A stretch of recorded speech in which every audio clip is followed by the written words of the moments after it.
Aquest és el primer vídeo que fem a octubre d'ençà que Pere Aragonès hagi convocat eleccions anticipades pel 12 de maig. Per això, el més normal seria que en aquest vídeo parléssim de les llistes dels candidats i tot això, però no ho farem.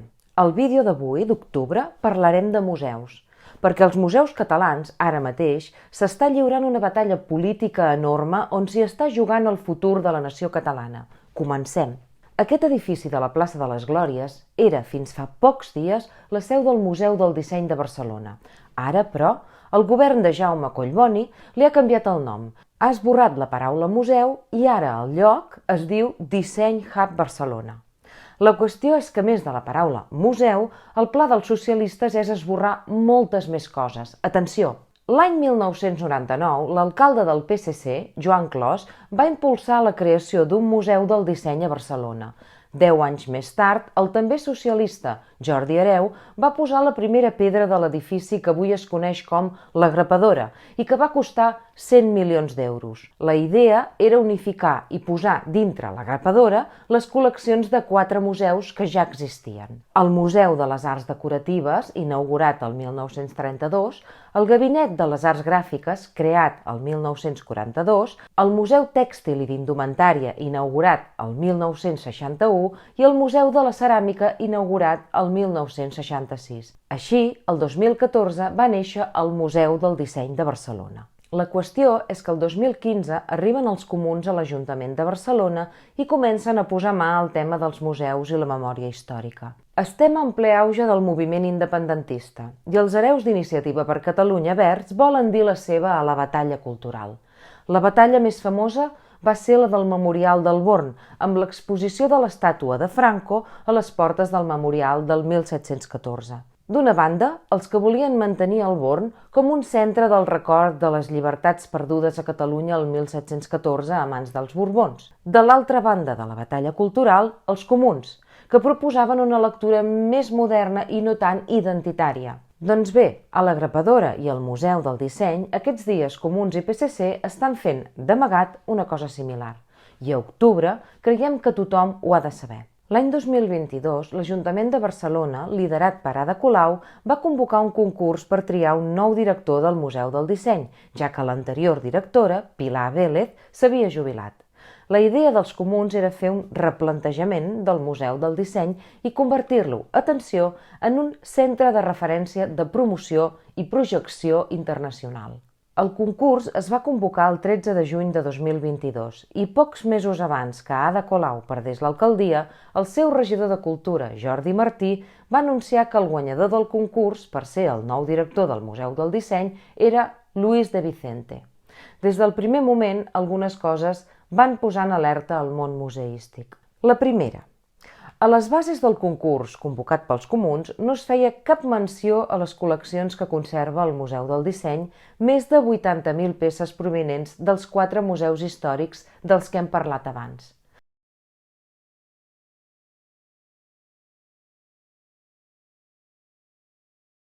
La segona cosa que va aixecar les alarmes va ser que el guanyador del concurs no tenia experiència en qüestions museogràfiques i de patrimoni.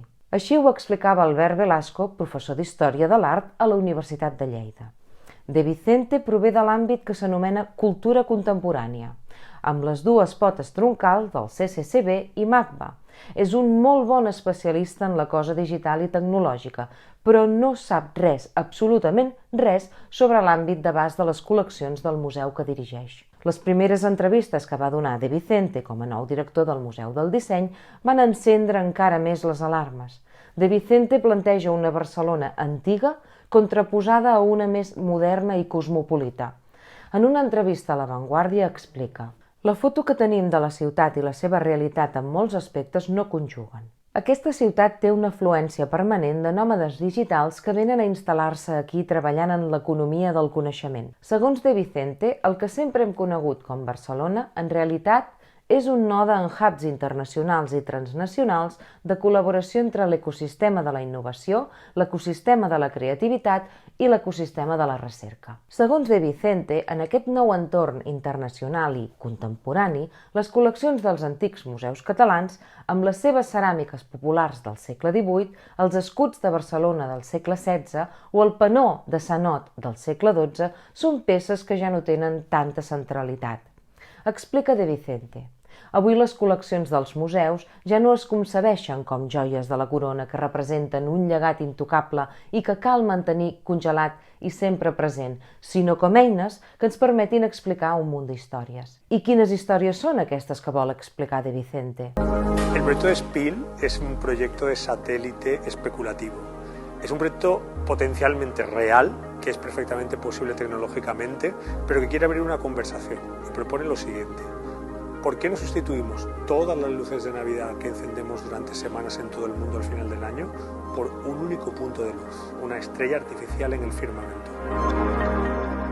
Segons ell, el nou enfocament servirà per parlar d'identitat i de polítiques de la identitat, de construcció de gènere, de raça i de classe, de materialitat i de les implicacions ecològiques, mediambientals i planetàries de les nostres cultures del disseny.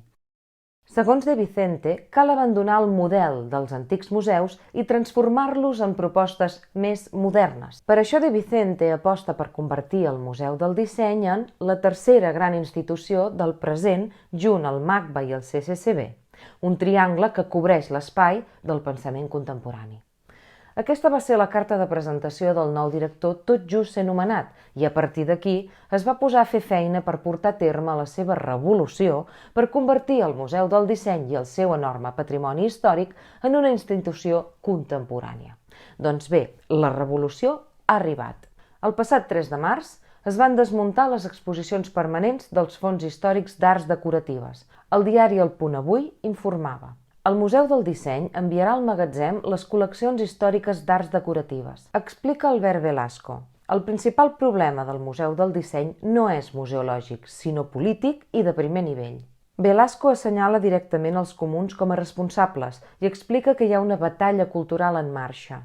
Després de l'auge i caiguda de la causa independentista, determinades polítiques implementades al país passen per la pacificació i l'anorreament de tot allò que tingui a veure amb identitat. Ho hem vist en TV3 i ho estem veient també en museus i centres patrimonials com el Born. Aquesta batalla també està tenint lloc als mitjans de comunicació.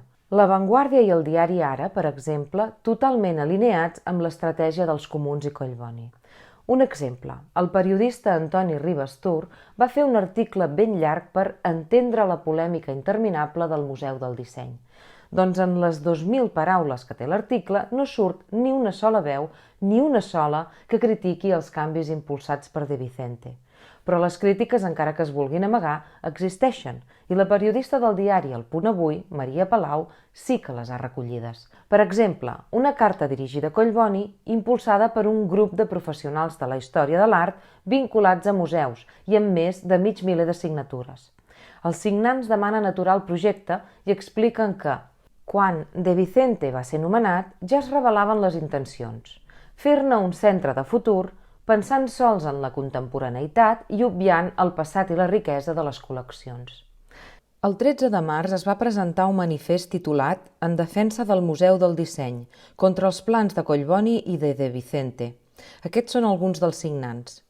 Reial Acadèmia Catalana de Belles Arts de Sant Jordi, Reial Acadèmia de Ciències i Arts de Barcelona, Secció Històrico-Arqueològica de l'Institut d'Estudis Catalans, Gremi d'Antiquaris de Catalunya, Associació Catalana de Ceràmica, Departament d'Art i Musicologia de la Universitat Autònoma de Barcelona, Departament d'Història de l'Art de la Universitat de Barcelona, Unitat d'Art del Departament d'Història i Història de l'Art de la Universitat de Girona, Secció d'Història de l'Art del Departament de Geografia, Història i Història de l'Art de la Universitat de Lleida, Departament d'Història i Història de l'Art de la Universitat Rovira i Virgili de Tarragona. Explica Albert Velasco. En el fons, el que estem assistint és el desmantellament d'una determinada idea de país. No hi ha tanta diferència entre voler que el Born parli menys del 1714 i pretendre que el Museu del Disseny no expliqui la ceràmica del segle XIV. Ara es vol que el Born se centri en altres temes i que el Museu del Disseny es reorienti i ens parli de microplàstics i satèl·lits que fan llum. Perquè si es parla d'això, no es parla d'una altra cosa. A octubre creiem que és evident que hi ha un intent desesperat per esborrar tot allò que tingui a veure amb el passat català. L'agenda del reencuentro necessita esborrar el passat i dibuixar un futur on la nació i la catalanitat no existeixin. I els relats que es fan des dels museus controlats abans pels comuns i ara pel PSC estan fent exactament això, esborrant Catalunya. Abans explicàvem com De Vicente defensava el pla de convertir el Museu del Disseny en la tercera gran institució del present junt amb el MACBA i el CCCB. No és estrany. El 2019 el MACBA va fer una exposició que es deia Territoris indefinits, perspectives sobre el llegat colonial. L'escriptor Pere Antoni Pons va anar a l'exposició i en sortir va fer aquest tuit. És bastant grotesc que el MACBA munti una expo com aquesta i que no hi hagi cap referència als conflictes interns de l'estat espanyol. I afegia: el MACBA podria haver estat un molt bon museu si hagués estat més agosaradament o desacomplexadament nacional i menys banalment cosmopolita. En aquesta mateixa línia s'ha mogut la Biennal del Pensament organitzada pels comuns. Quan va sortir a la llum el programa de la Biennal de 2020, el filòsof Joan Bordeus va fer una observació molt adient. La Biennal de Pensament sobre globalització, democràcia i totes les teories postcolonials del món han aconseguit que les paraules Catalunya i català no apareguin en cap pàgina del seu extensíssim programa. Sembla que es pugui parlar d'absolutament tot menys de Catalunya. I parlant de parlar i per anar acabant, tot el que hem explicat aquí es reflecteix perfectament en la qüestió lingüística. Les bases del concurs convocat pels comuns per dirigir el Museu del Disseny no exigia com a requisit el nivell de català corresponent a una plaça per dirigir una de les principals institucions culturals del país. I si mirem el canal de YouTube del Disseny Hub Barcelona, veiem que la llengua catalana té un estatus secundari. Només 3 exemples. Al canal de YouTube del Disseny Hub Barcelona hi ha 3 vídeos del nou director.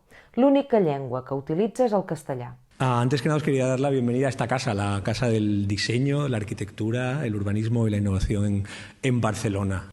Al canal de YouTube del Disseny Hub Barcelona hi ha un vídeo on es presenta la temporada 2024. El vídeo només està en castellà. En el 2024 el DIHub mira a los múltiples futuros del diseño, la arquitectura, el urbanismo, la tecnología y todos los espacios de las industrias creativas. Es un primer año muy fuerte donde nos presentamos a la ciudadanía. Al nou DHub Barcelona, la política lingüística és canviar el castellà i no fer servir el català. Vamos a hablar en castellano, pero en esta ciudad saltamos del castellano al catalán sin parar. Entonces estamos muy acostumbradas y para nosotros es normal. Un poco en deferencia a las personas que han venido de fuera, voy a hablar en castellano, pero es inevitable que saltemos. Evidentment, el castellà es va imposar al llarg de la xerrada, tot i que les 4 persones a l'escenari eren catalanoparlants. Molt sovint ens posem les mans al cap per les barbaritats que diu Vox i denunciem la persecució que pateix la llengua i la cultura catalana a les Balears o al País Valencià. Però mentre ens posem les mans al cap i mentre el govern català fa declaracions abrandades de defensa de la llengua, a casa nostra, als nostres museus, pagats amb els nostres diners, s'esborra la nostra història, la nostra identitat i la nostra llengua. Al llarg de les setmanes vinents viurem una intensa campanya electoral i és ben segur que no es parlarà gaire de cultura ni de museus. Però encara que no en parlin, els partits espanyolistes saben perfectament que la cultura i els museus també es juga la pervivència de la consciència, de la cultura i de la llengua catalanes. I per cert, el regidor de Cultura dels Comuns que va marcar aquest nou rumb del Museu del Disseny es diu Jordi Martí Grau. Pocs mesos després que els comuns haguessin perdut l'alcaldia de Barcelona, Martí Grau va ser nomenat secretari d'Estat de Cultura al Ministeri de Cultura del Gobierno d'Espanya, encapçalat per Ernest Urtasun. El Ministeri de Cultura, que el 2019, per posar un exemple, va invertir 95 milions als museus de Madrid i 3,5 als de Barcelona. Creiem que tot això s'ha de saber. Passa-ho!